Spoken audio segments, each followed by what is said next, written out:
that right? So good. So good. Oh my gosh. I will never look at a listicle the same. Or a testicle. Do you guys remember from the Neverending Story when they had the sphinxes and their boobs were out? Yes. That was, as a little unknowing bi child, a very telling moment for me. Because I was like, those nibs have shadows. The shadows are the sexy part. Also, let me push these feelings down. I was raised Catholic. And as a girl. So listen, guys. This young man, he's going to join us now, also he shares my Alabama heritage. This man is like if swamp water, whiskey, and sexiness came to life in like a person, okay? I like to call him my Doc Holliday because he always has a very impressive stash and a stash. It's like in his pocket. He's ready to fucking go at any moment in time. This gentleman is a goddamn gentleman and somebody who I love more than is probably reasonable. This gentleman is Jeremy Maxwell. Y'all better be ready to take a bath in whatever he's about to spill on you. You good, baby?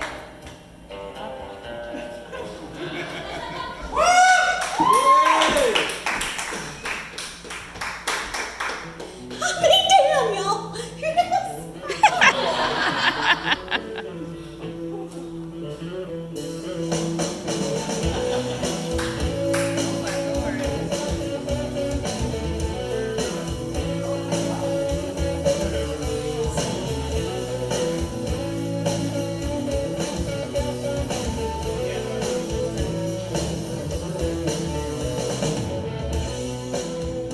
They told me I'm the monster.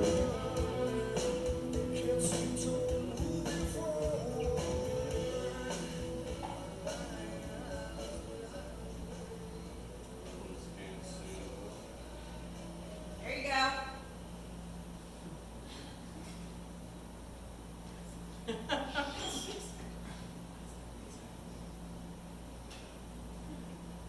I started drinking when most of you were still asleep this morning.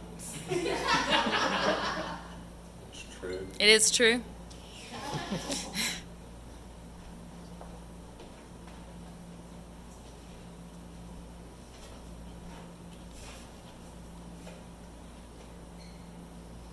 I do share a heritage with Sheena.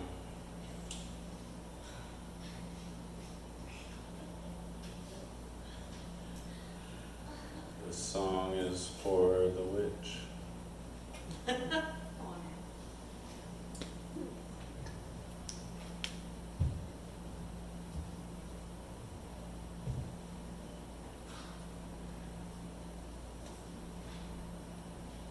The monster is laid out on the front steps like the end of the world, like the party was yesterday, and here he is, Mephistopheles, askew against the bricks and forcing everyone to go around.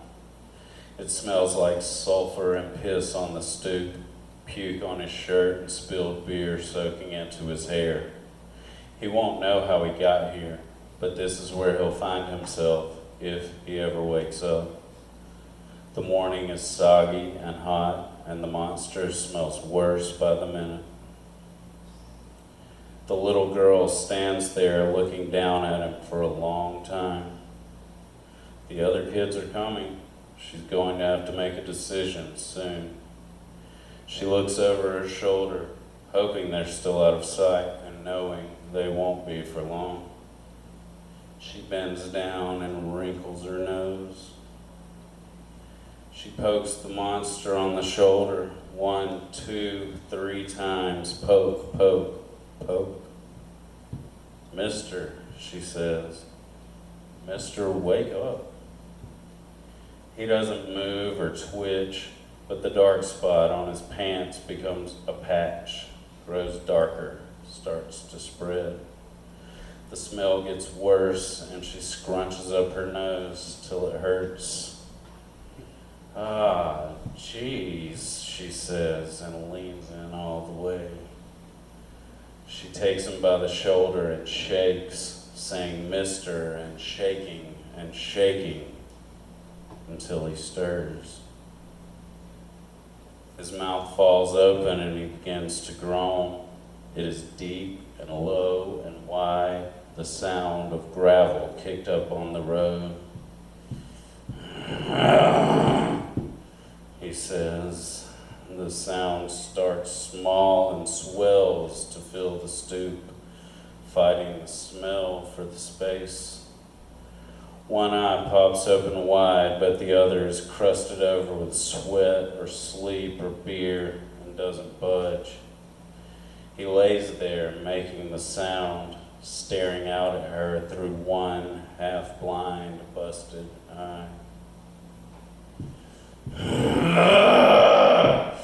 He says, and the eye swivels up to look her in the face. "You!" the monster says. "Mister, you got to get up," the little girl says, and lets go of his arm. "You got to get up right now." She looks over her shoulder again, and there they are, Tommy and Tina and the rest of them trying to cross the street. "Mister, please get up," she pleads, and behind his broken, leaking eye, the monster begins to move.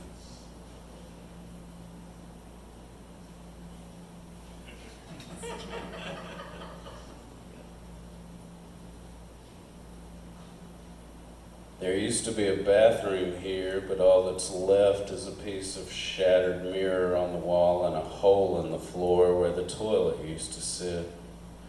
The monster pisses into the hole with his pants pulled around his ankles while the little girl stands in the other room.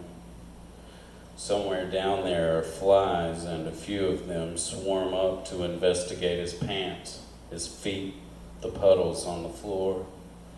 He makes the sound again and kicks at the flies as he pulls up his pants.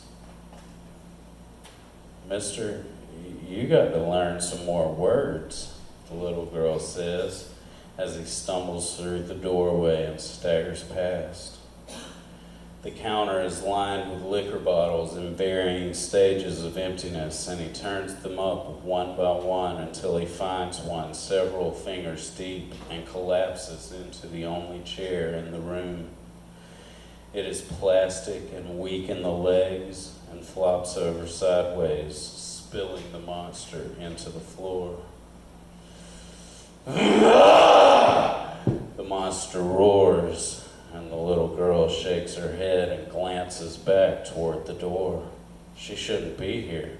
She'll catch a beating for sure if anyone finds out. From Tommy or Tina or maybe even her mom. It just depends on who finds out first.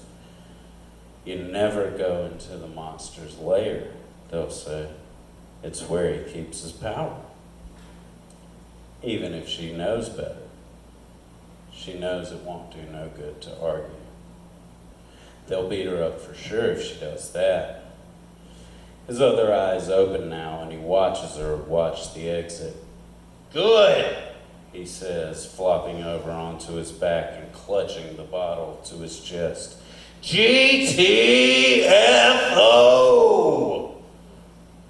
"That doesn't spell anything, mister," the little girl says, "but at least you're trying now." She looks down at him and wrinkles her nose. "Don't you got any more pants?" He stares up at her through both bleary eyes and then scrunches up his face and laughs. It starts small and slow, and like all else the monster does, swells to fill the room. She's not sure why, but she's just a little girl, so she laughs with him. The two of them roaring there together in the empty house. They're still laughing when the knock comes at the door.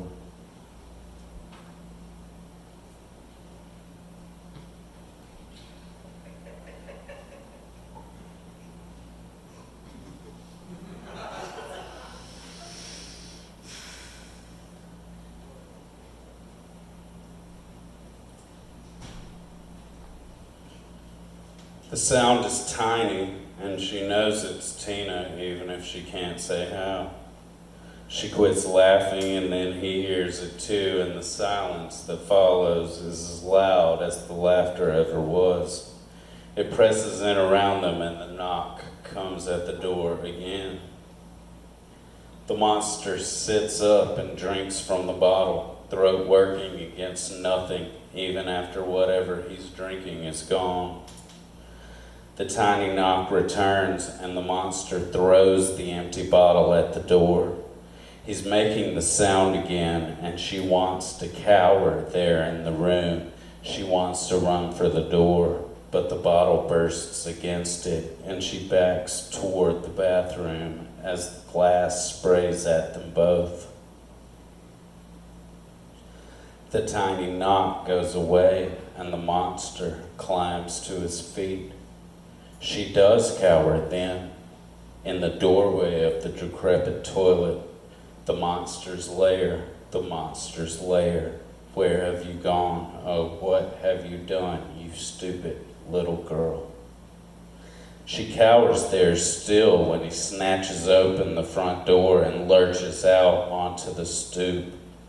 She can see past him and across the road where Tommy and Tina and the rest of them are gathered, but they aren't all kids. There are policemen there too, looking and pointing at them from the other side of the road, the other side of the world. Tommy's gonna kill me, she wails, and there in the dilapidated doorway the little girl begins to cry. The sound starts small and slow and swells like the monsters to fill the room, bigger and bigger, till there is nothing else. The monster turns on the stoop and leans hard back into the house as the policemen rush across the road. "Look here, little girl," the monster says, holding the door frame with one hand and pointing at his crotch with the other. She knows better than to look, but her eyes are wide with terror, and there is nothing else to see. "Look!" he roars again, and she does, and there's nothing there to see. He's just pointing at his pants. He turns away from her, and heaves himself off the stoop, pitches himself toward the crowd. He's making the sound again, but she can barely hear it for her own sound bouncing off the broken walls. He throws himself at the first policeman and then ducks as the group of them try to grab his arms, his hair, his soggy pants, or puke-stained shirt. The monster dodges and jukes, and his clumsiness might as well have belonged to somebody else because his eyes burn with a clarity the little girl has never seen, not in her own eyes or her mom's or even Tommy's or Tina's when they're working her over. He stops there at the bottom of the steps and looks back at her across the stoop and the empty room and the upturned plastic chair. She is still cowering and wailing in the doorway of the bathroom, and the dark spot on her pants becomes a patch, grows darker, starts to spread. The monster turns back to the nearest policeman and kicks him square in the nuts. It is full and strong and has the weight of a full-grown man behind it. The policeman crumples to the ground, and the monster doesn't dodge or juke, just lets the rest of them reach in and grasp his pants, his hands, his throat. He just stares and laughs at the little girl as she cowers deep inside the doorway of the abandoned house. She stops crying then, runs forward to the stoop where the smell of sulfur fills the space. She wrinkles up her nose and laughs. Face down in the street, the monster laughs with her. He laughs until they pick him up and throw him in the back of a car, cuffed at the hands and the waist and the feet. The little girl leans out onto the stoop as Tommy and Tina and the rest of them come running up the steps. She stops laughing and grabs onto the door frame with both hands. "What the fuck is wrong with you?" Tommy yells as he reaches for her arms, her throat, for anything. Her leg is already swinging back before he has time to stop, and when she connects with his nuts, he goes flying off the stoop, off the steps, into the street face down, and the sound he makes is so familiar, so full of outrage and despair. It's not just the monster laughing, not even just the two of them, the monster and the little girl. It's the policeman, it's Tina and the rest of them, the whole world laughing at Tommy, laughing as he makes the sound.